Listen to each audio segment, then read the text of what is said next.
Morning, everybody. Hello, hello. Thank you for joining us. Still admitting folks into the room as we start off our program here at 11 a.m. Great. My name is Jody Giannakopoulos. I'm an Adult Services Associate here at Addison Public Library. I'm here today with the College of DuPage Horticulture Department representatives. We are so lucky to have Amy and Marty coming to you from, is it Glen Ellen? Are you guys in Glen Ellen? Awesome. So today I am happy to bring you something that I have been interested in featuring for some time. We are lucky to have such an organization and facility nearby.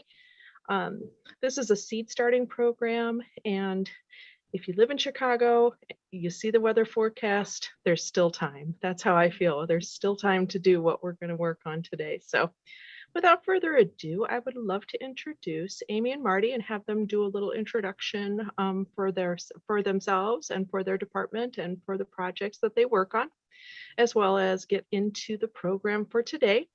Please feel free to ask any questions in chat, and we will address those at the Q&A portion of the program toward the end.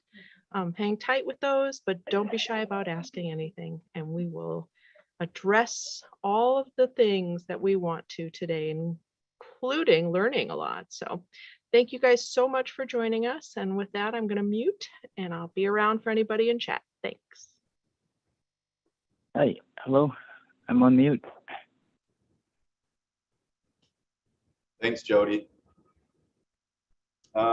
I am Marty Bart. I am the lab coordinator at College of DuPage for the Horticulture Department, and also recently adjunct faculty. So I teach about one class every semester.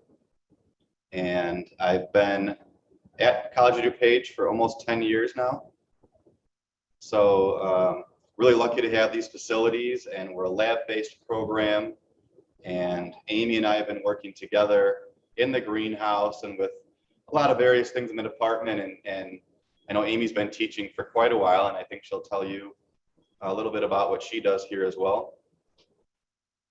Hello, everybody. I'm Amy Hull. I'm the greenhouse supervisor, and I have been teaching here for 30 years, but I have been a full-time greenhouse supervisor for a little more than Marty, but closer to almost 10 years. So really lucky to be here. It's a great facility. We as a department are very hands-on. We offer 3 associate's degrees, one in general horticulture, one in sustainable urban agriculture, and one in landscape contract management.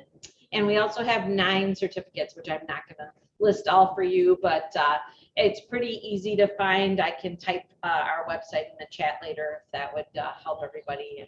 And just look on COD and look for horticulture. So we have a really active hort club. We are, unlike a lot of programs in the country, we have more and more students every year. A lot of interest in greenhouse growing now at this point, more interest in landscaping. So a very dynamic program. We're really lucky. And we're happy to have all of you join us in the greenhouse, where we have a great facility. We have 3 zones. You're looking at kind of one of them. It's hard with webcams, but we just thought we'd run through a little bit of how to start seeds indoors. Obviously, we have a great facility to start seeds, but we can help you with some tips on doing it at your homes. And like Jody said, there's still time. So I'm going to turn it over to, I'm going to get this. We have a PowerPoint to share with you. And I think Jody said, but you can type questions in chat and we'll get them later or something. So. All right.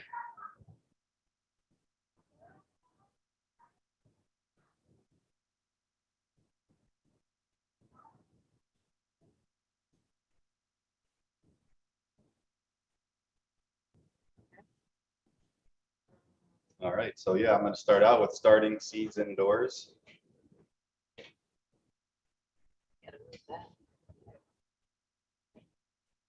So the kind of the first question to ask, and to really get to know why you would want to start seeds indoors in our area, you know, the big question is why. So in our area, we probably have about 4 months of warm growing season from like June to September about.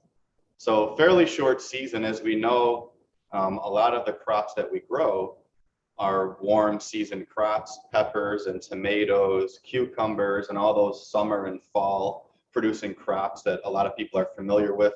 A lot of the herbs that we start, especially something like basil, is something that likes warm weather and warm soils. And the reason you want to start the seeds indoors in this area is so you can get an earlier crop and you can get the plants going for a few weeks at least. And you get a jump start on the growing season then. So peppers and tomatoes have about 70 to 80 days, and some peppers are even longer before they start maturing and producing the fruit that you want.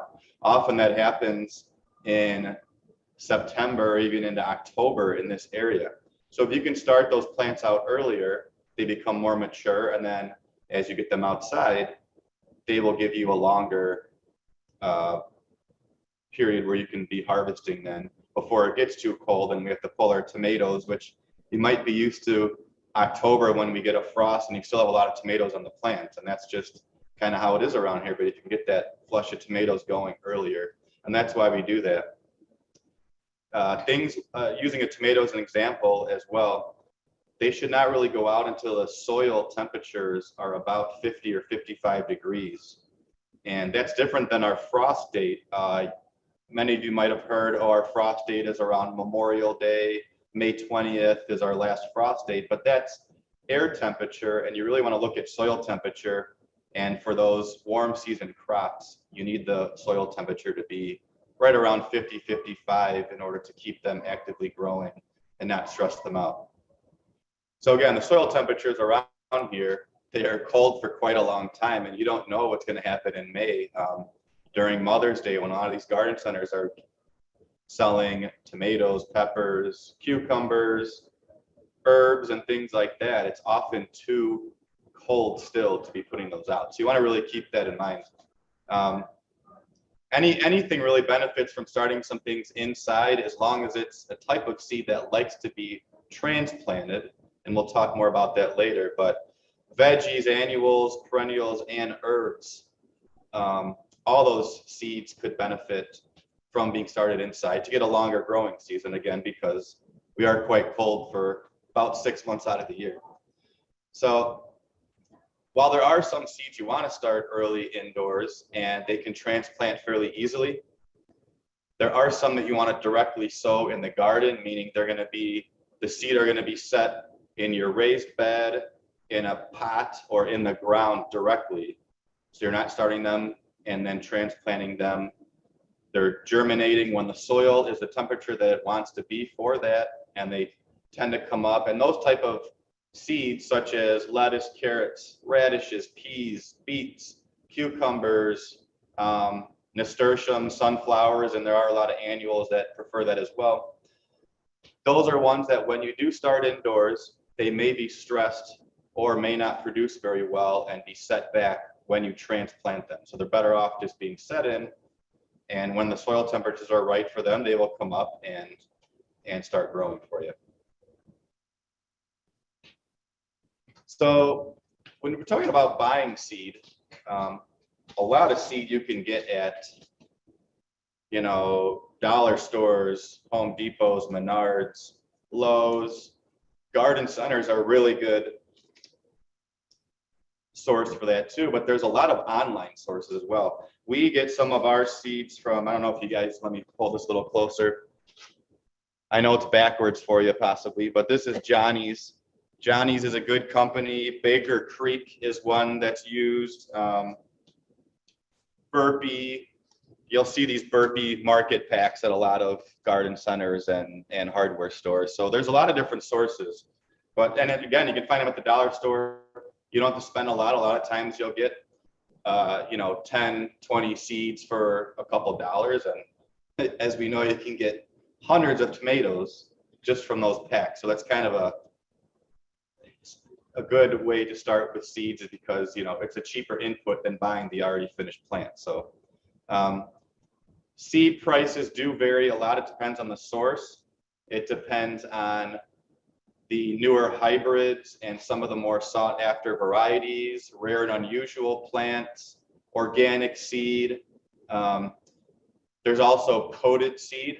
So there is seed that is not just the bare seed, but it has a coating on it that helps it to germinate and sometimes also helps it get through some of the mechanized seeding processes for a lot of the large companies that do mass seeding. It works better in their equipment. There's also pelleted seeds that may be pelleted with the coating, and there are some seeds that you usually sow multiple seeds for one plant. And Not sure if you can see. you can see These are coated, so you can see them better when you saw them too. they have a yellow coating, kind of a cornstarch like material. There's different materials they use. That helps. It also helps to gather moisture on the seeds. There's also coatings on seeds that help to regulate growth and help to minimize disease and or insects on those plants. So if you are buying those seeds, they will be labeled that they have that chemical on them. You usually want to wear gloves when you're sowing them, or if you're running things in an organic garden and you don't want those inputs into the garden, keep an eye on that seed and make sure that there aren't some unwanted things on there that you wouldn't want to introduce in the garden. Most of the stuff you're buying at a garden center or locally is not going to be pelleted or coated, but that is an option, especially from like a Johnny's seed, which is an online catalog. A lot of these seed companies are selling out really fast the last couple of years. So if you haven't bought seed, you want to get this stuff really quickly if it's online. Obviously, you can walk into a store and see what they have. But for us, they sold out probably 75% of all their seeds when the growers were purchasing. And it was very difficult. So it's just people jumped on the seed buying and more gardening, which is awesome for our industry and for the college. And I think with COVID and people being around more and picking up more hobbies, that really picked up. So another thing is the age of your seed. Most seeds last about a year or two and are still viable. If you look on a seed packet, it may tell you what is the rate of germination. So if it has a 70% germination rate and it's a brand new packet of seed and you sow 100 seeds, they're saying you're average going to get 70 seeds to germinate. So you'll have 30 seeds that don't germinate. You have to take into account for that. If the seeds are 2, 3, 4 years old, that might go down to 50%, 30%.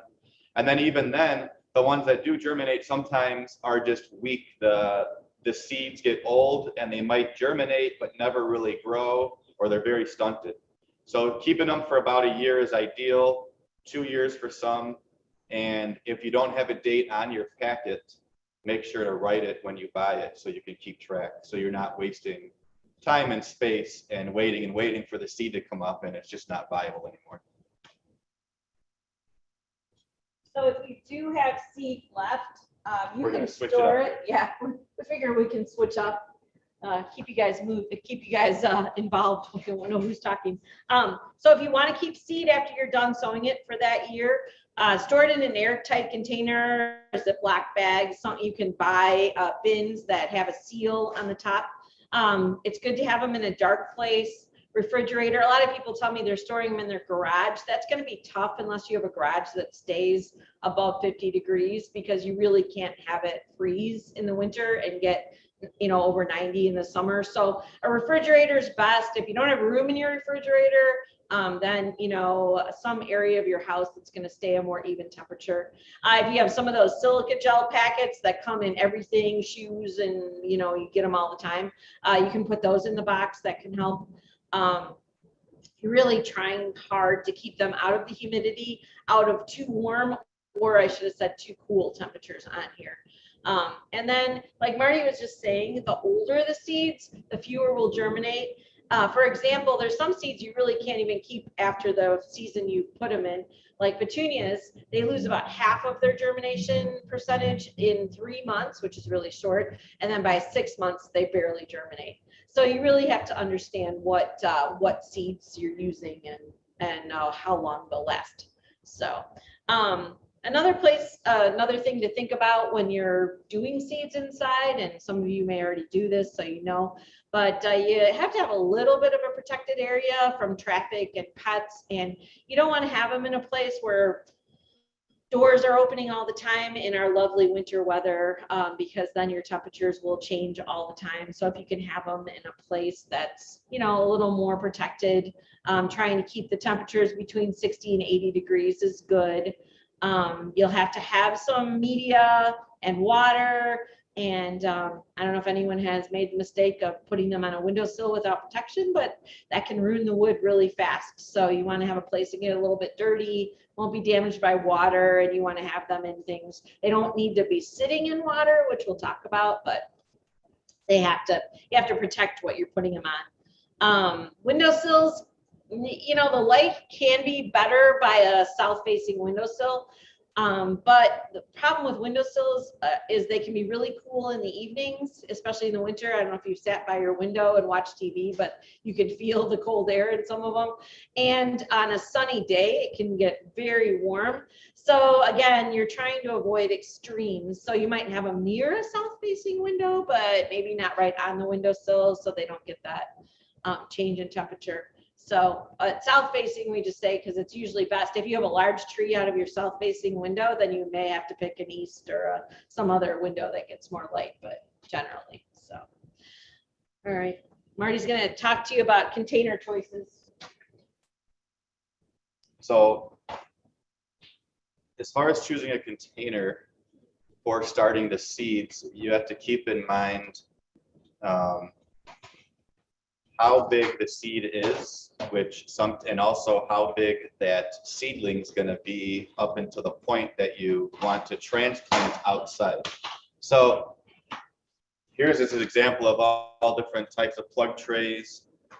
This one is a good size for maybe like a tomato or a cucumber if you were going to do that, because it has enough time to not be stunted and allow the roots to grow. Smaller things, smaller annuals, little herbs, you might be able to use a smaller plug tray like this and do quite a few. And we even use stuff like this where we're starting this is 288 little cells.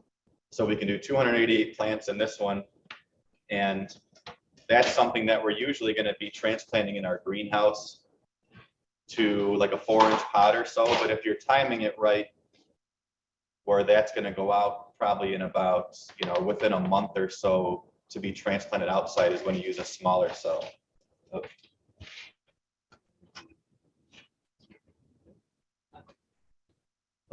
we'll bring back the PowerPoint.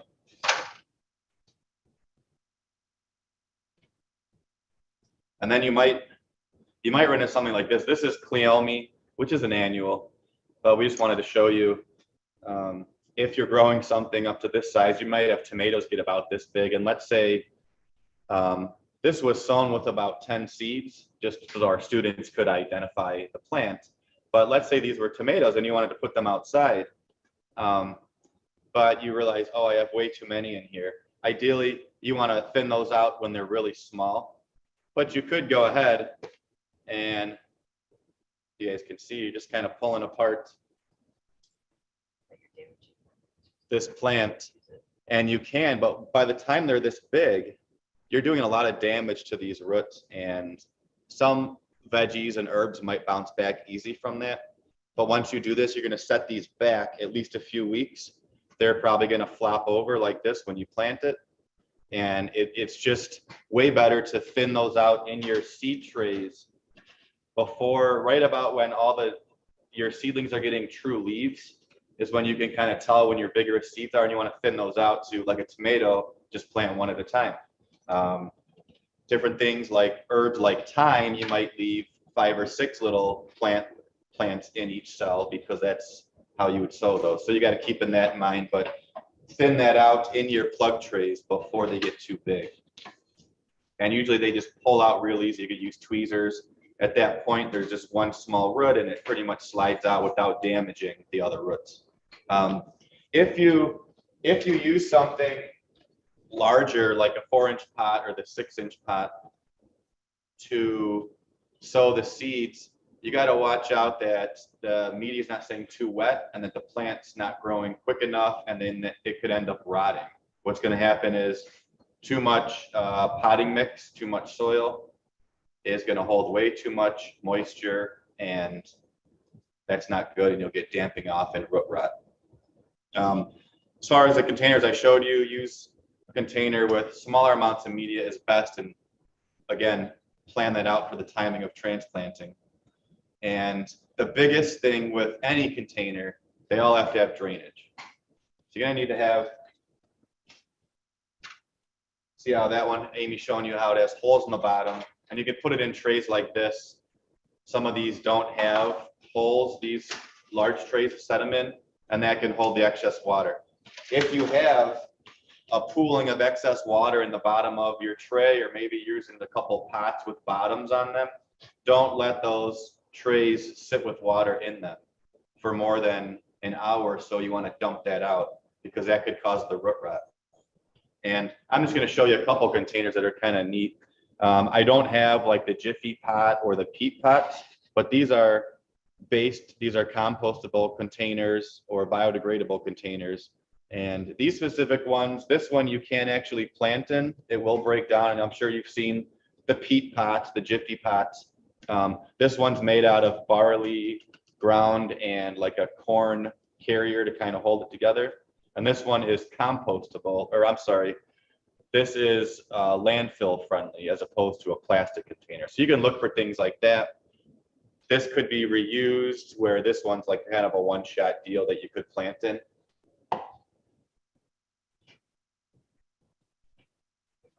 Another option that some people do instead of using plastic trays is there's these cube makers, and you can use, a lot of this is done for like organic gardening, or if you want to start a certain type of mix, you wet it up and you use this and basically press.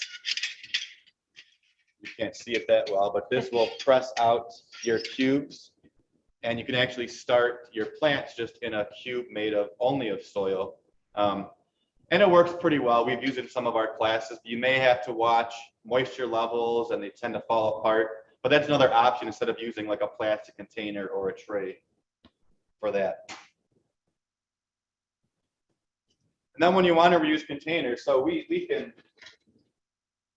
reuse trays like this 2-3 years in a row, usually, especially if they're not sitting out in the sun and the heat.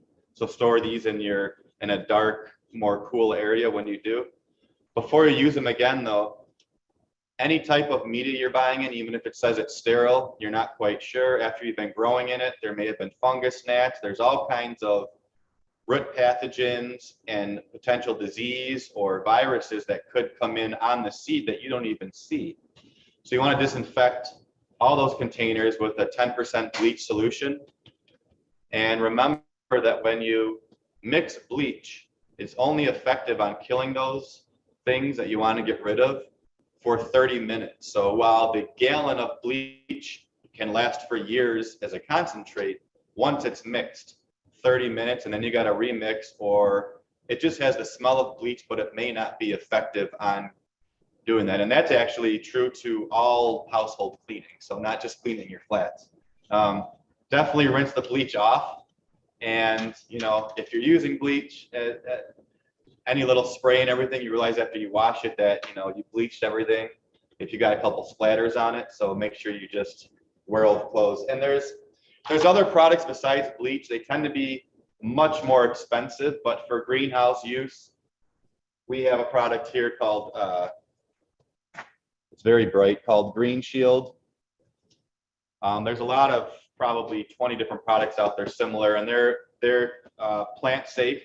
So if you clean with this type of product, you can use it to clean your bench area, your pots, your containers that you hold your media, your pruners, and all things like that to disinfect and get rid of those rather than bleach. So again, you're probably looking at least 10, 20 times the cost, but this is another option. And if you leave some residual and don't rinse this completely, it's not necessary. It is plant safe, whereas the bleach could harm any new plants that if you're not rinsing.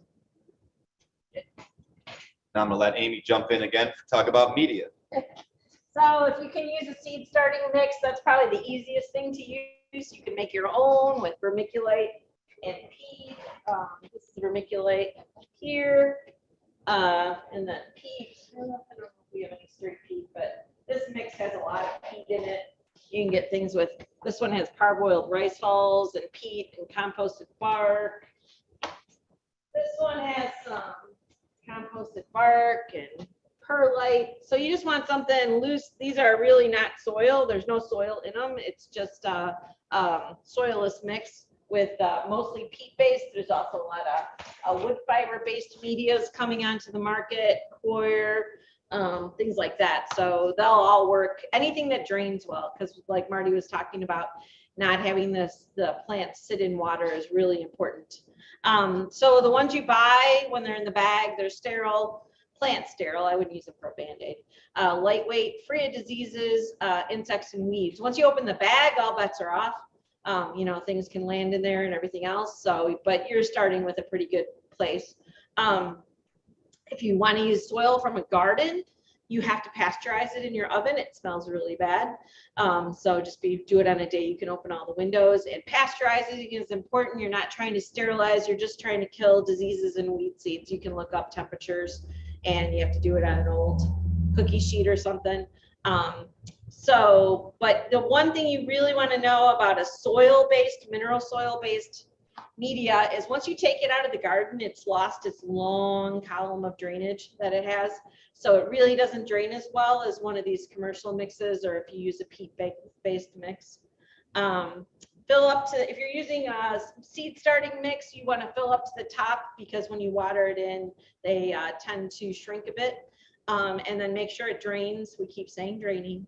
And softened water is not your friend with plants, because the sodium in the softened water replaces other minerals and is bad for plant tissues. So you want to avoid softened water if that's what you have in your house.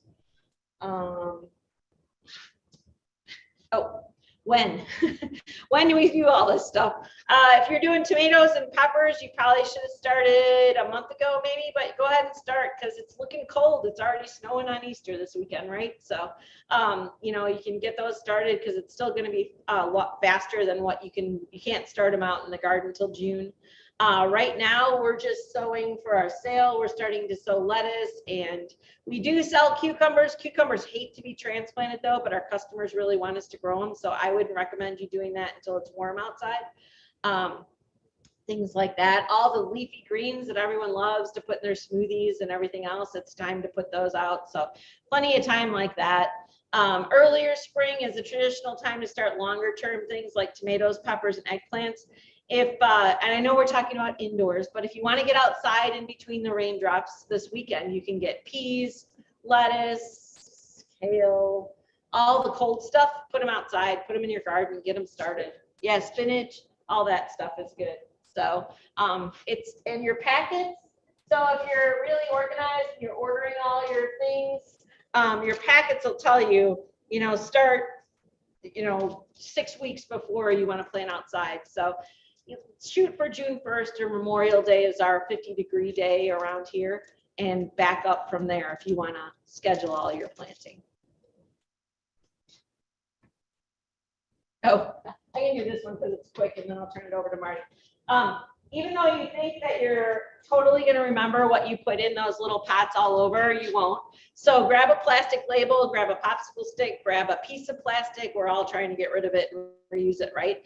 And use a Sharpie or something permanent, because it will fade. And remember that a lot of the colored Sharpies fade in the sun. So you might want to just stick with black Sharpies.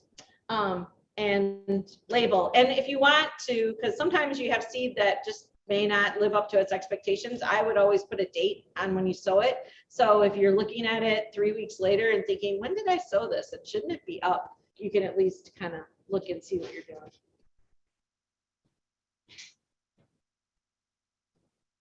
Jump in for the next slide. Yeah.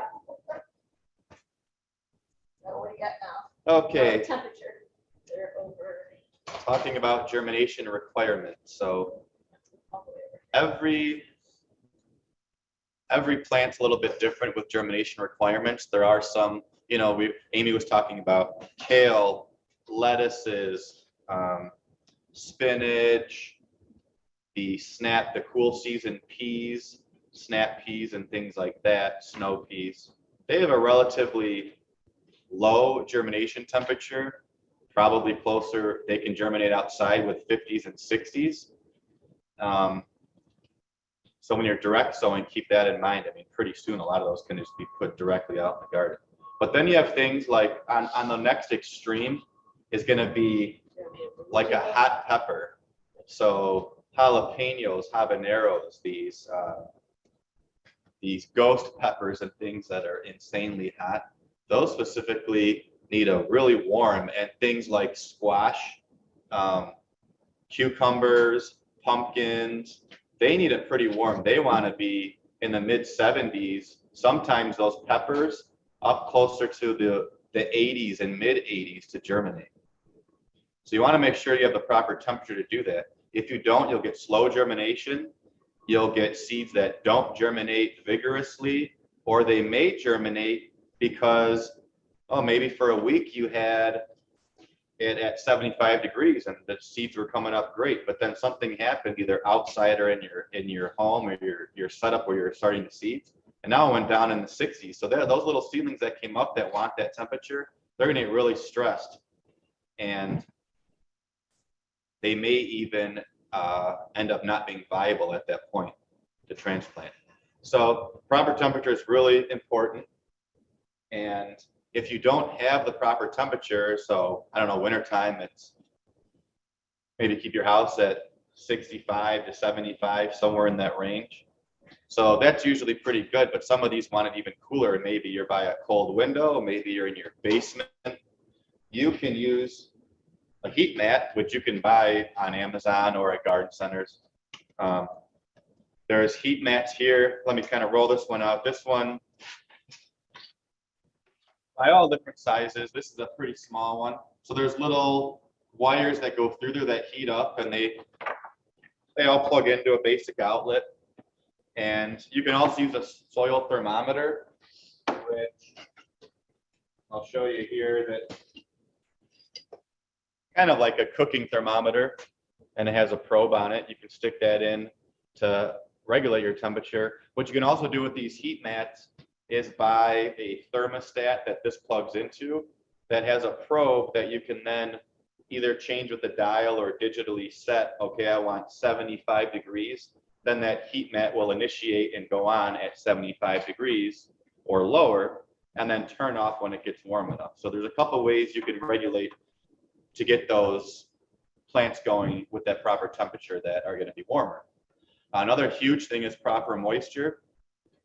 So you want to make sure you have enough moisture around that seed for it to germinate. And then sometimes when seeds come up, if you look in the picture here on the bottom right, there's a seed that on the left part of that picture, there's still a seed coating still stuck on the plant coming up. If you don't have enough moisture around that seed, it struggles to get that cap off and allow the plant to unfurl. So one way you can keep that moisture going,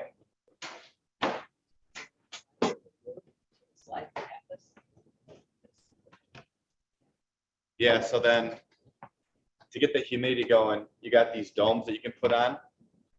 And also the vermiculite Amy talked about, or sprinkling, or even putting make sure to have enough cover of that media you're using, if it's not vermiculite, over that seed. You can kind of see this. These are tomatoes just coming up, but you can see the vermiculite sprinkled on top. That keeps the humidity around the seed to germinate. It also keeps humidity around as it's just popping up to make sure that seed cap comes off. When you're using a dome, you do want the humidity when they first come up. Once they're up, you want to get that dome off pretty quickly. Otherwise they're going to stretch, they're not getting enough light. And then you're holding too much humidity sometimes, it's staying too wet. What happens then, you're losing the oxygen around the roots. Once you do that and it stays too wet, plant roots grow with oxygen. They don't grow in water. So the more oxygen you have to that, the better, and allowing those seeds to become mature and to be strong. So what happens when you don't do that, seeds can start to what they call dampen off. So when you get too low of temperatures and too much moisture or humidity late in the game there, once things are germinated, then you get what they call seed damp off, and they basically, the seed will kind of fall over, separate from the root sometimes, and they're really not viable at that point. So get the plastic off and allow them to get light. And then when you start getting a few sets of true leaves, so not the first two leaves that come out when something germinates, but the actual leaves, a couple sets of those, you want to start to dry out the media a little bit. So More like this versus letting it dry a little bit more in between. You can see the stages of those two flats she showed you, the ones in her on this side here. Let me put these down. I'm using the, come up to the webcam here. So see the initial two leaves that were there? They don't look like a true tomato leaf. But the new leaves now coming out of the middle is when you're starting to look for that. At that point, start drying the media down just a little bit in between waterings as best as you can. Because the more oxygen you get to the roots, the healthier the plant will be. The roots, the healthier roots are determining the health of the entire plant above. So real important. And then light. So light is one of the most important things sometimes to germinate your seed, whether you want light or not. But also, when they first start germinating, if they don't have enough light, they get really stretchy. When they get really stretchy, they start to kind of grow like this and then come up to the light. Some plants can't really recover from that than getting put outdoors. So on the transplant side of that, when they get to that point and they're not enough light, they're probably going to be stressed out and they may not give you the results that you want. In order to keep those plants growing after you get the dome off and the seeds have germinated, artificial light for indoors is the best. There's small LED lights you can use. There's just a cool white. There's fluorescent bulbs you can buy and fixtures for about $20, little 4-foot fixtures and things like that. Fluorescent and LED will last a very long time. And you want them on for about 16 hours. And all plants need a little bit of rest. So letting them rest for 8 hours helps with the processes of the plant to grow. You can use a timer on those lights. Some lights have internal timers, or you buy like a $5 appliance timer at Home Depot that they can plug into. Your lights, this is one of the biggest problems. Now with LEDs and fluorescents, it's great because they don't give off a lot of heat, most LEDs. So you want to keep them 3 to 4 inches above the plants. And that way they're not going to get stretchy and they're getting enough light. If you have them a couple feet above your seedlings, they're going to stretch. And at that point, it may be stretched beyond the point where they're getting really stressed out. Amy mentioned before, if you're going to use a window that's not too cold, when it's not daytime, use a south-facing window. So, but having some artificial lighting over, they're relatively inexpensive nowadays, even LEDs. You can get them on Amazon, you can get them at Home Depot, different online catalog sources to find all different types of lights that would work for that. And that'll give you your best results with growing them early on. Marty talked about temperature, so I won't go into that too much. You do want to cool them off a bit as you're getting ready to head outdoors, though, and we'll talk about that at the end.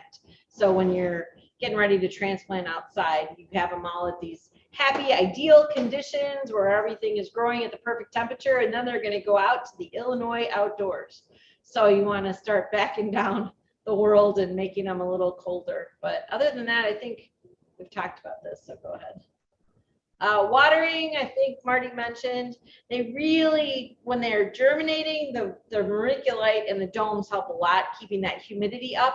They can't be sitting in water, but having that high humidity will get you good germination. Now, just remember, once they're up, plants grow in air, not water. So you've got to, we keep talking about drainage, but they can't be sitting in water. The soil can't be too hot or too wet, or the media, any of that. So make sure your roots are getting enough oxygen. Early on, when they're tiny, like those first tomatoes, they really do need to stay moist. You can't dry them down. But once they start getting true leaves, you should have some periods where they're not wilting, but that they're drying. The soil's getting enough oxygen in it, so they're developing all those great roots. And then allow for more drier periods as they get older. So fertilizer, if you're going to use it, some plants, you know, it's kind of, every plant's different. You can use a lower strength feed indoors because you don't have the light to support a lot of feed. For example, just if you want a rule of thumb, house plants indoors need 10% of the feed that they need in the greenhouse. That's the difference because of the light levels that they're growing at. So you really don't need a lot of feed indoors, but you give them a little bit, you know, just to, so maybe a quarter strength or a half strength once a week max. That's probably all they need. And again, good drainage. Yeah, any all-purpose, Mart, we have these, you know, any all-purpose. This is just, There's 3 numbers on every fertilizer container. You want one that has a number in all 3 numbers. So no zeros. So it'd be 10, 10, 10, 10, 30, 10, whatever, just so there's a number in each one. So I don't know what's next. Oh, here, we're getting to the end, and then you guys can ask us a million questions. Marty will talk a little bit about how to get plants from your very happy indoors to the outside. yeah, so the picture down there, you got, looks like little pepper seedlings probably in the right side of the slide. At that point, you're still keeping them pretty wet. You'll probably let them get a little bit larger before transplanting. Here's some that are closer to transplant. In order to do that, you're going to decrease the watering like we said, just to get those roots going and to harden them up. Decreasing the temperature just a little bit to be closer to what you have outdoors, even though you might be putting them out at 70 degrees during the day like we had today and yesterday, but it's still like in the 30s at night. So keep that in mind. Decrease the temperature, hardens off the plants, gets them more ready to go out and not stress them. You're going to decrease your fertilizer a little bit going outside. You don't want those plants to stretch a lot and put on a lot of soft growth in the warm house or conditions that you have them in. And they're going to go outside and be cold. They're not using that fertilizer anyways. And that soft growth in the warm that got all that fertilizer is going to get nipped off easier in cold. And some things like cucumbers are real sensitive to even mid 30s or high 30s at night. So keep that in mind, where even though it's not freezing, it could definitely stress the plant out with those warm crops. You want to increase your light as much as possible before it goes outside and get some airflow. Increasing the wind or having a fan in the area that you're germinating once those seeds are up is pretty much crucial. I think if you can incorporate just a small fan, you want your plants to be kind of swaying a little bit. It hardens off the cell walls. It gets them ready to go outside. Yeah, another thing you can do, what Amy's doing there is, if you have a tray of things, going around and kind of brushing them with your hand a couple of times a day, not only is it kind of cool, like you're talking to your plants, you're petting your plants and kind of getting in, being one with them, but it actually stimulates to strengthen up those plants and get the cell walls thicker again and keep them, it actually helps keep them a little bit shorter from stretching if you could do that. So rubbing the plants and adding a fan for airflow, not only does it help strengthen it, but the fan helps keep diseases off the funguses and prevents them from damping off better as well. So here's some little basil seedlings. They're getting their true leaves. And again, they could be transplanted, but remember they want to be kind of warm. And I wouldn't put basil out in your garden till that like June 1st date, where they're going to get really stressed. You're going to see them yellow. And then different diseases like downy mildew, which is a type of like a white fungus that gets on basil, that's going to come in potentially when you have those too cool and moist temperatures and introducing them. Once a plant's stressed, they're going to get all those issues where a healthier plant is going to be able to fight off general issues that they have.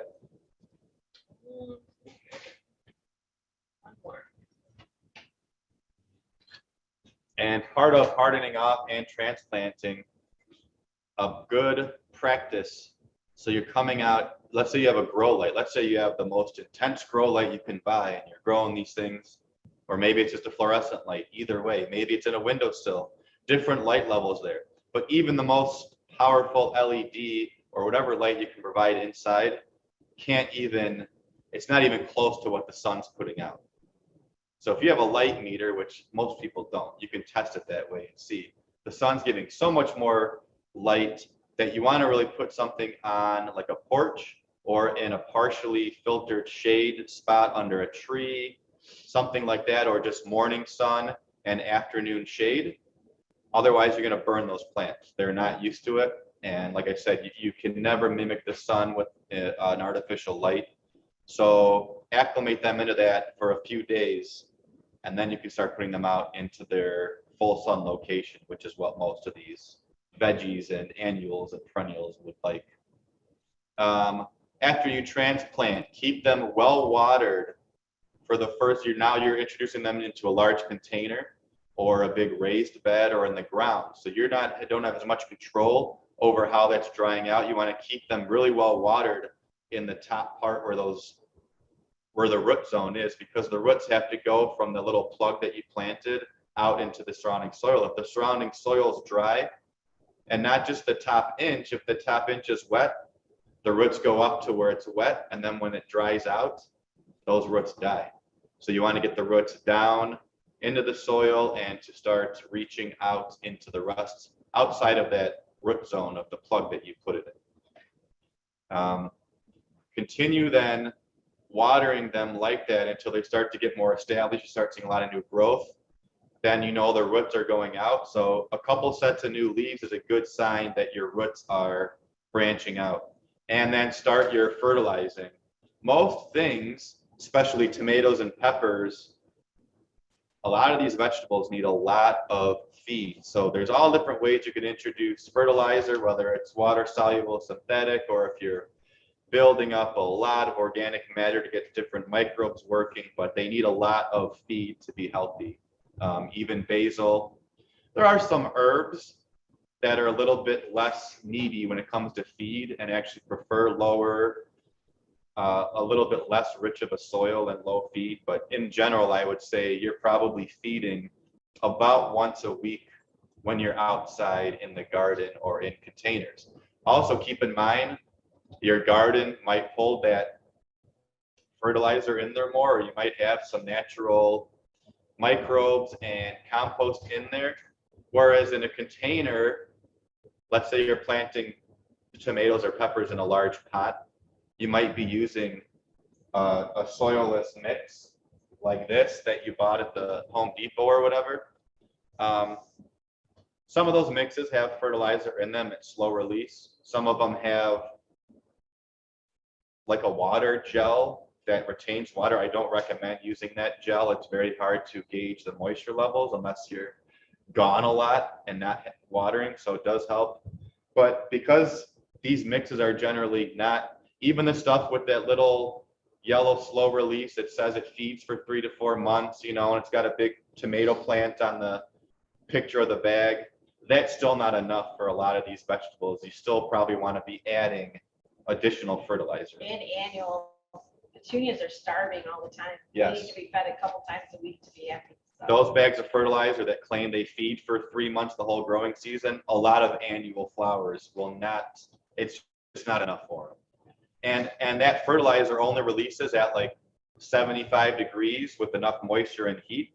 So when you're using that and you're out in the 50 and 60 degree weather, that slow release fertilizer is not releasing. It's not doing its job at that point either. So another thing to keep in mind. So we could talk for hours about this, but we kind of covered just some basics. And I know we went through a lot, so hopefully you guys have some questions and I'm reading the one. we can. Shade cloth worked. I'm not sure where you want to use shade cloth. Indoors, you don't want to shade anything. There's never enough light. If you're moving outside with the plants, yes. If you don't have a tree or a porch, you could definitely use shade cloth to shade them for a little while. and, get them more acclimated to going into full sun. So yeah, we're happy to show you some of the items again. Just maybe type in the chat what you wanted to see and we'll get them a little bit, they'll be bigger. Yeah, I was wanting to get a look at what you were talking about with the starter leaves and then the more Oh, permanent yep. leaves and maybe those little, yeah, that one. Yeah. And then, and then we can show you the old. So They're both tomatoes. These are tomatoes. Those are just the cotyledon leaves. So the first leaves that come when they're germinated. You're taller. And then this is tomatoes a few weeks, probably a week or two later. And if you look at those true leaves coming in the middle, that look more like a tomato leaf. Can you guys see that? I know with the webcam, if I move too quick. We don't have a professional setup. We're not big YouTubers here or anything. So we don't have the high def cameras, but if you can see that, those middle leaves coming out, then that's what we call the true leaves. Yeah, I don't know, do we have an older tomato? I can grab an older tomato. We might even have, we have some tomatoes that are even further along that we can show you. And it's interesting how a lot of seedlings have totally different leaves than what they look like in their true leaf state. So basil has a very telltale cotyledon leaf. If you look at the outside, it looks almost spade like a fan shape, and the true leaves, as we know, are kind of an oblong to round.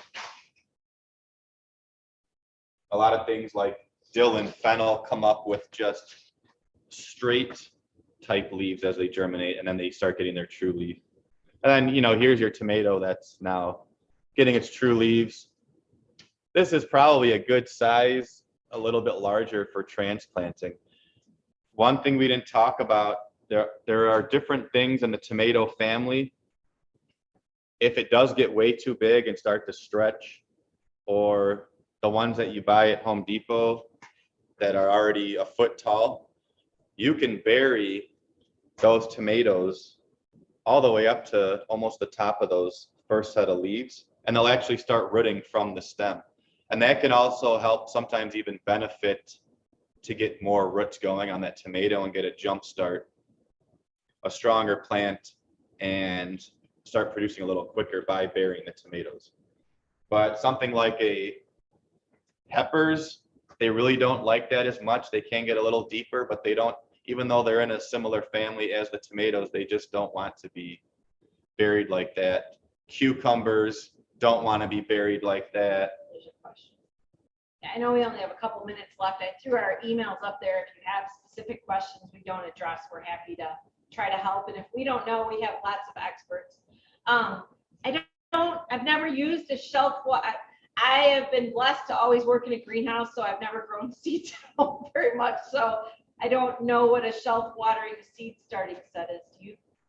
Are you talking like the shelf system with lights at each level? Or is it, did you mean shelf watering or self Do watering? they sit in water? Then I wouldn't recommend it unless you're doing hydroponics. Self watering. Self watering, I don't know, is that like on a timer? I'd have to know the system. I don't know enough about it. I would say if it's something you're interested in, try it versus trying some seeds not in it and see how your success rate is. That's usually what we do here, is kind of try a couple scenarios and see how it works. But I have not used one, and I don't think Marty has either, so sorry. Yeah, I haven't. I'm not sure if that means there's water sitting in the bottom and then the roots go down to it. That's probably not the best option, just because having water sitting in there and it may not be at the right level. But Thank you for coming. if it's made for starting seeds, I would go ahead and try it and see what happens. I'm just not familiar with that. All right. Oh yeah, there's a fabric.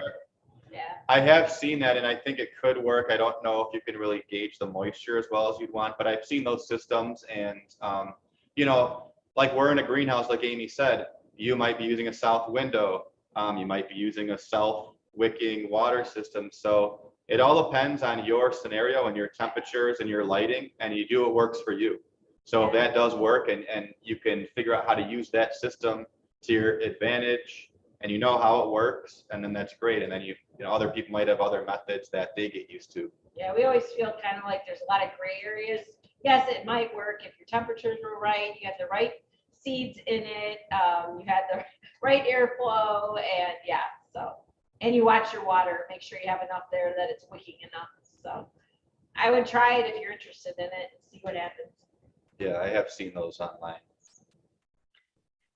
And guys, did you say about soft water that you shouldn't use soft water? So if you've got soft water in your house, bring different water to do your seeds. Or a lot of times your spigot outdoors, which is a pain in the winter, is not softened. You'd have to check. Some houses are set up so they are all softened.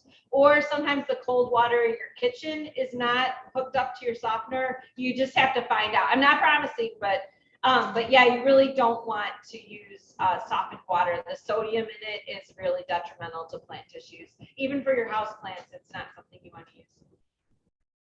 If it's all you have, you can work with it, but yeah. Long term, it can be tough, especially seedlings. You might want to bring in, you know, some water from, grab an old milk jug and get some water from work or something where it's softened.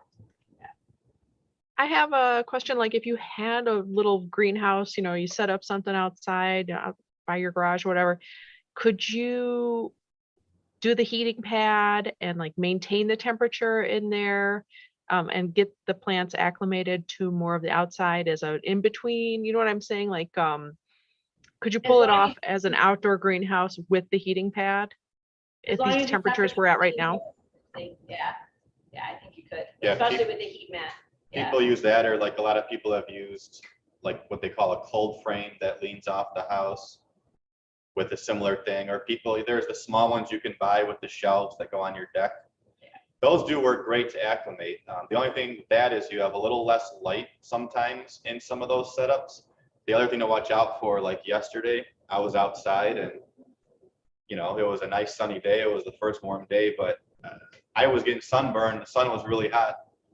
With that plastic over that, like if you go to work or if you're not around and then those plants are in there and it's closed because it's cold during the morning, it could get up to like 100 degrees in there. It could be 30 degrees outside, but with the sun, it can get up to 90, 100 degrees. That's when you could have a problem. So as long as you're regulating it, definitely do that. Yeah, we have one that we have set with a wax opener, so it opens the cold frame when it warms up with the way the wax works in it. It was just on Amazon. It's easy to get. And about 20 bucks. It vents it, so that helps when you have the really hot. I know. Yeah, it's kind of fun. So. Really appreciate you setting your emails up in the chat. And a lot of information. I took notes the whole time.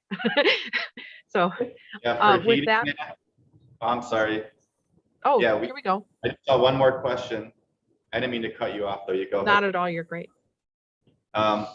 Brands of heating mats, yes. So while you can't get a lot of these stuff, we keep saying Amazon or different things. Look at reviews if it's online and make sure that you don't buy one that says that they may have caught on fire. But going to more of a reputable, you know, the big box stores probably have things that have been tested enough to be pretty safe.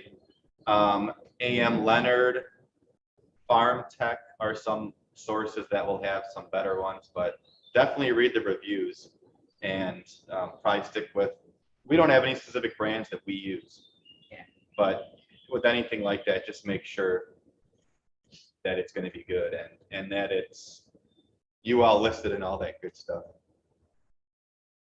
Feel free to email us with any questions. We're happy to help. And you're welcome to visit on campus when we're open. We're not, the greenhouse isn't always open. It's one of our labs, but we have a plant sale coming up May 13th through 15th. So we're open that weekend. It's on the website, cod.edu. You can find everything on there. So. Thank you. And thank you to Jody for hosting this and setting it up. We really appreciate it. We're always happy to talk about plants. We love them. So, yeah. Loved having you guys. That's great. With that, I'm going to stop the recording and then we can